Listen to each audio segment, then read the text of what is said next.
दिया। अब हमें ये जानना है कि भाई ये जो कंट्रोल सिग्नल्स हैं ये जनरेट कौन कर रहा है, किस तरीके से कर रहा है। ठीक है, तो अब हम देखेंगे कि कंट्रोल यूनिट को किस तरह से डिज़ाइन किया जाता है। ठीक है, हमारा ऑब्जेक्टिव है कि कंट्रोल यूनिट को अब कैसे डिज़ाइन करेंगे।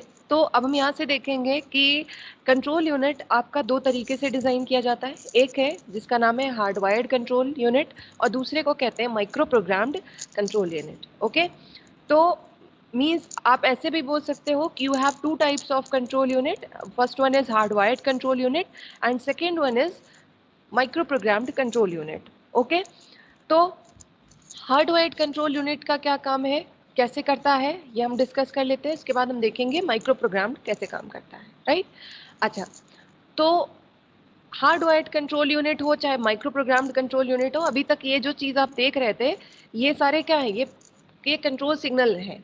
PC out, read, M A R in, R is equal to B, increment, program counter, W M F C, मतलब ये कंट्रोल सिग्नल्स है।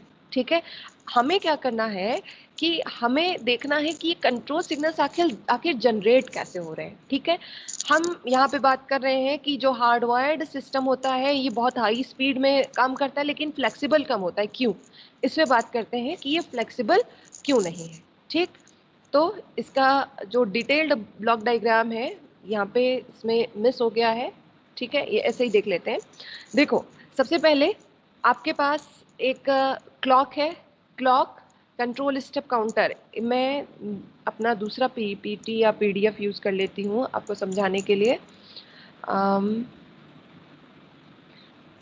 एक सेकेंड, डिटेल्ड ब्लॉक डायग्राम से हम लोग बात करेंगे तो ज़्यादा क्लियर रहेगा। राइट, चलिए, तो ये हमारा क्या है, हार्डवायर्ड कंट्रोल यूनिट का डिटेल्ड ब्लॉक डायग्राम है। आप देख सकते हो यहाँ पे क्या है, इन्होंने थोड़ा समराइज्ड वे में बताया है। डिटेल्ड ब्लॉक डायग्राम जो है नेक्स्ट पेज पे होना चाहिए था, वो मिस हो गया है।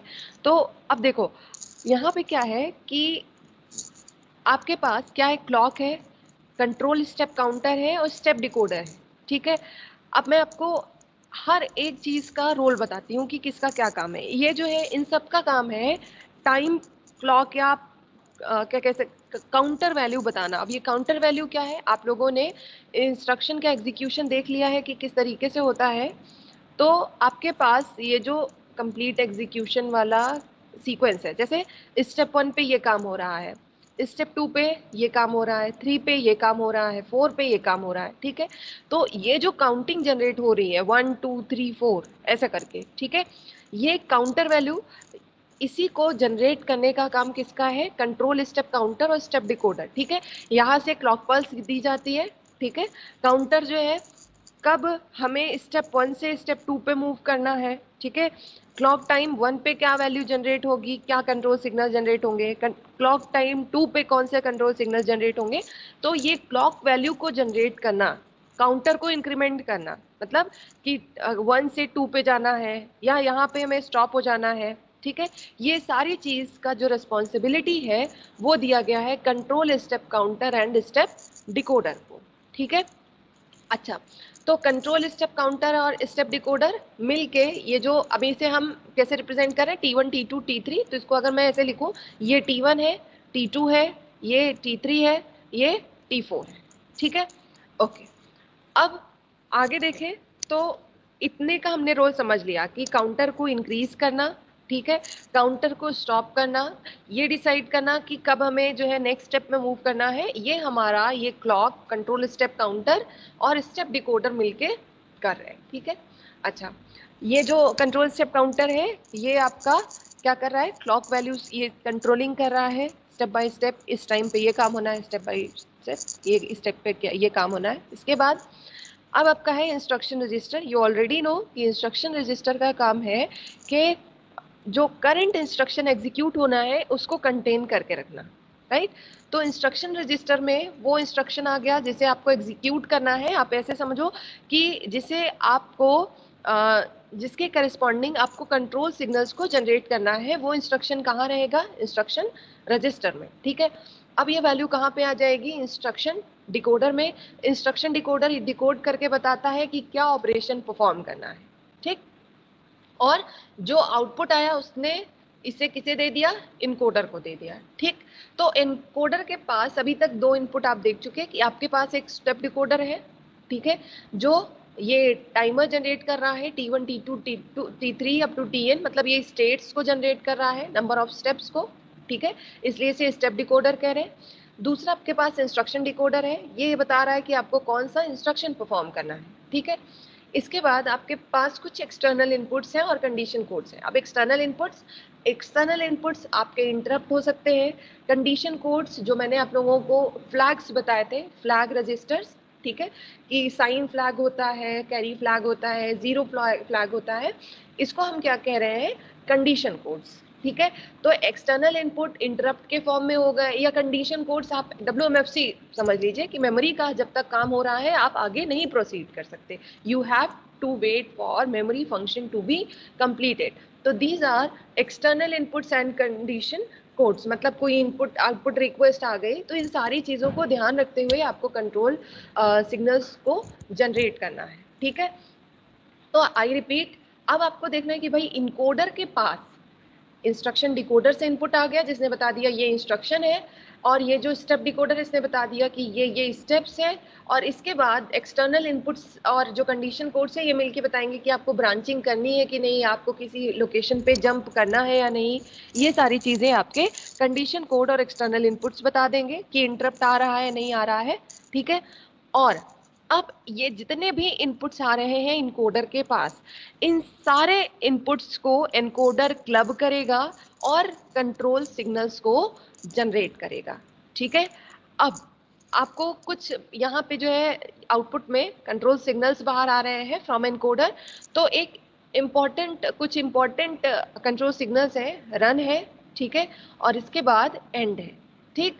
तो रन का क्या काम है, रन का काम है कि अगर यहाँ से एनकोडर जो है रन देता रहेगा तो आपका जो काउंटर है वो इंक्रीमेंट करता रहेगा। जैसे यहाँ से एक स्टेप एग्जीक्यूट हुआ और यहाँ से रन सिग्नल वापस गया कंट्रोल स्टेप काउंटर पे, तभी आपका T1 से आप T2 पे पहुंचोगे, ठीक है। T2 हो गया तो फिर एनकोडर यहाँ से रन सिग्नल देगा तो आप T3 पे जाओगे, T4 पे जाओगे। जब तक ये रन सिग्नल स्टेप काउंटर को मिलता रहेगा आपका जो काउंटर वैल्यू है 1 2 3 ये बढ़ता रहेगा, ठीक है। ये वाली जो वैल्यू है 1 2 3 4 ये आपकी वैल्यू बढ़ती रहेगी। और जैसे ही आप यहाँ से एंड सिग्नल, मैंने कहा है ना ये दोनों स्पेशल कंट्रोल सिग्नल है, जैसे ही आप यहाँ से एंड सिग्नल दोगे, ठीक है, एंड सिग्नल मिलते ही आपका जो ये काउंटर है ये रीसेट हो जाएगा, मतलब 0 पे सेट हो जाएगा और समझ जाएगा कि अब मुझे एक नए इंस्ट्रक्शन को एग्जीक्यूट करना है, तो वो इंस्ट्रक्शन को स्टेप 1 से फिर से काउंट करना शुरू कर देगा, ठीक है। आई रिपीट, रन सिग्नल मिलता रहेगा अगर स्टेप काउंटर को तो काउंटर की वैल्यू बढ़ती रहेगी, कोई दिक्कत नहीं आएगी। जैसे ही एंड सिग्नल मिलेगा, एंड सिग्नल मिलते ही आपका जो ये कंट्रोल स्टेप काउंटर है ये इनिशियलाइज हो जाएगा, रीसेट हो जाएगा, ठीक है। और रन मिलेगा तो ये काउंटर वैल्यू बढ़ता रहेगा, मतलब समझेगा कि अभी इस इंस्ट्रक्शन को कंटिन्यू करना है, अभी इसका एग्जीक्यूशन कंप्लीट नहीं हुआ है, ठीक है। तो ये हमारे कुछ कंपोनेंट्स हो गए।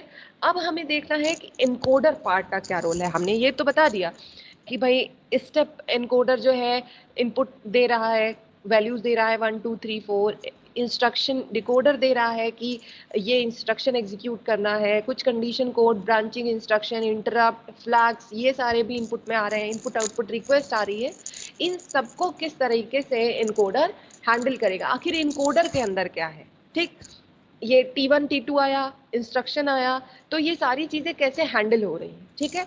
तो इसके लिए हमें देखना पड़ेगा इनकोडर के अंदर की circuitry, that is very complicated. अगर आपको बनाने के लिए कहा जाए तो आप परेशान हो जाओगे। अब मैं आपसे पूछती हूँ कि बताती हूँ, मतलब पूछूंगी क्या, अभी आपको आइडिया नहीं है तो। जैसे अगर किसी कंट्रोल यूनिट को के पास 100 कंट्रोल सिग्नल्स हैं, ठीक है, एक कंट्रोल यूनिट ऐसा है जिसकी कैपेबिलिटी है कि वो 100 to 200 कंट्रोल सिग्नल्स जनरेट कर सकता है, ठीक है।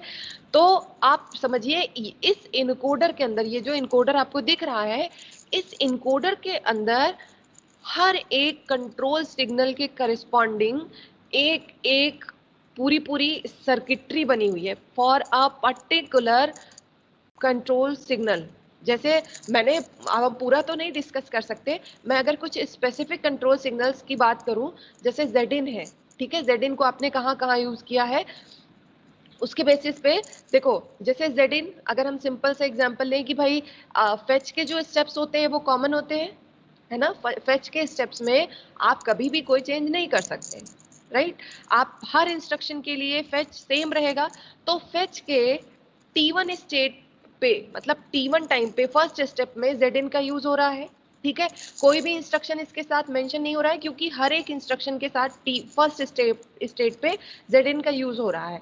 अच्छा देख लेते हैं, अगर आपको माइंड में नहीं है तो मेरे ख्याल से देख लेना चाहिए। देखो जेड को कहाँ यूज किया गया है, चाहे ऐड हो, चाहे सब्ट्रैक्ट हो, चाहे मल्टीप्लाई हो, फेच के स्टेप्स कॉमन होते हैं, तो जेड फर्स्ट स्टेप पे यूज किया जाएगा, ठीक।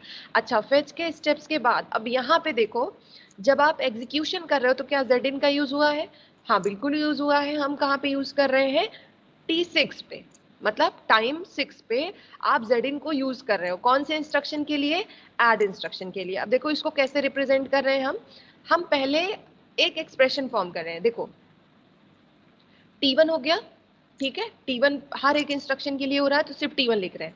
अब ऐड के T6 स्टेप पे किसका यूज हो रहा है, जेड का यूज हो रहा है, ठीक है, जेड को ऐड इंस्ट्रक्शन के 6th स्टेप पे यूज किया जा रहा है।